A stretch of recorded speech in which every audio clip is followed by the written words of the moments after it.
Hi everyone, my name is Datngen Bha Kharpuri. Everyone calls me Teddy. I started in Chillibreeze in the year 2008, March 2008, and I've been with Chillibreeze 13 years now. I started at the time when we were like 16 of us. So I was responsible for HR, admin, and IT. Okay, when I applied in Chillibreeze, I had the I was in touch with Ralph, the CEO, and through emails, we were discussing back and forth. So there was like on a daily basis for 3 days, I think we were discussing about my application in Chillibreeze. So the conversation and the discussion was going on fine, and I was like, hey, I was hopeful that I will be part of the team. In one of those emails, probably on the second or third day, I remember that I got an email with subject lines that says, "We don't want you." The moment I saw that, I felt a bit, sad. I was like, "Oh, what happened?"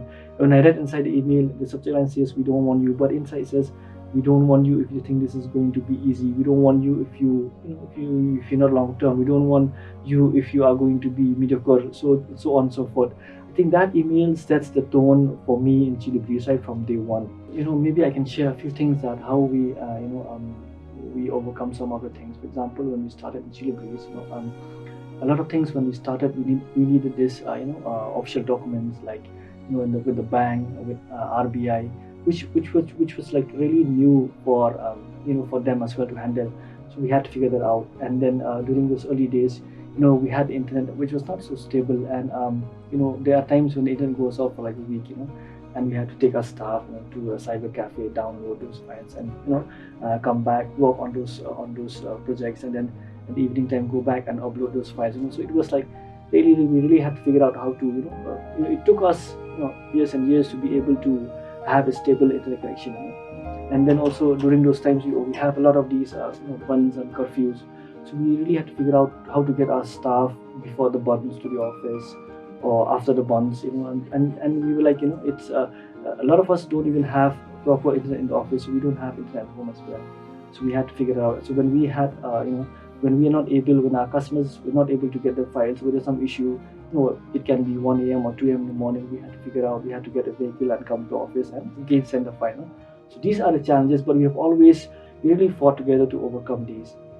And then moving on to Zizira, when we started processing, like I said, we started with 13 ton. I still remember when we started 13 ton, it was really a huge challenge for us. We started with probably maybe 500 kgs a week, and it was a stretch. We started working at 7 in the morning to 12 at 1 or 12 or 1 in the morning. So it was a struggle. If you look at it now, we are shooting for like 1 ton a day. So that's how we progress. So we started with 30 tons and we moved to 120 tons of turmeric. But even that was a challenge in the sense that when we were trying to source, we went to probably maybe went to like 20 to 30 villages all across Janta Hills, to meet farmers, to know them, to know what kind of turmeric they have, and all of that. So after right now we are able to source turmeric like through a phone call is because of all of those visit that we had, and when we went out to meet those farmers. When we were processing turmeric for Zizra, we also had a lot of we had a lot of challenges in the sense that I remember one time our drying unit got burned, and it was the fire, it caught fire around 2 in the morning, and the next day in the morning, all of us were like really crying. I remember Bobby and Barry were crying, because we felt the pain of the turmeric getting burned, all that.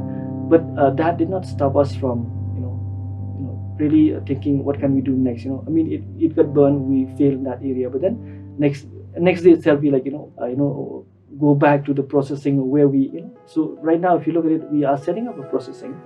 For example, right now we're setting up a processing somewhere in Janta Hills, and it is still a challenge right now when we're setting up, because why we started from scratch and we're setting up a solar drying area, a whole setup for infrastructure.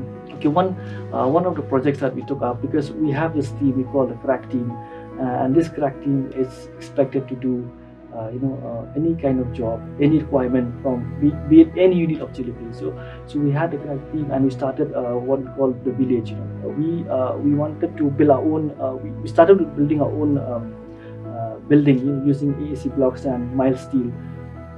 When we started that, the first failure we had was that most of us didn't come from that background where we had, where we know about construction, we know about But then the thing is that we started that work, and the first thing we did was we outsourced that work to a contractor, a local contractor.